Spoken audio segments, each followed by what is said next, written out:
እኔ የምለው እዚህ ቤት ልብሴን አሰጡኝም እንዴ? ምንድነው እኔ ለሞት ነው እንዲያዘዝኩ ፈልግ አናትን ሳልል ልብሴን ስጠኝ። አልቋል እንዴ? ጭራሽ ይሄው አይደል እንዴ? አንቺን ያሰፋው እኮ እኔ ልብሴን ልቀበል አንቺን አይደለም። ተሰርቶልሃል እንዴ? ይስጠኝ ልብሴን ይስጠኝ። በቃ ተሰርቶልሃል። እሺ ይሄው አይደል ልብስ አልቆልሃል እኮ ካዘዝከና በሁለት ቀን አልቆልሃል። አባድልም እንዴ አንተ? ይሄው አልቆልሻል እኮ ገና ካዘዝኩ ሁለት ቀን ነው።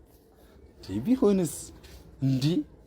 አየሹ እንግዲህ ፋሚሊ እንደዛ ሊመታኝ የነበረው እንደዚህ እንዳያምርብኝ ነበር፣ ግን ማርክ ፋሽን አሳምሮኛል። ቡታጀራ ነው ያለው።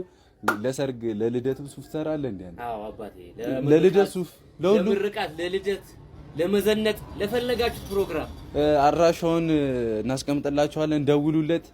ያው ግን እንደኔ ያምርባችኋል። ከደወላችሁ እንዳትደውሉለት። አንቺ ግን በጣም ችግር አለብሽ። በደብድብ ነው እንዴ የምታምኑ?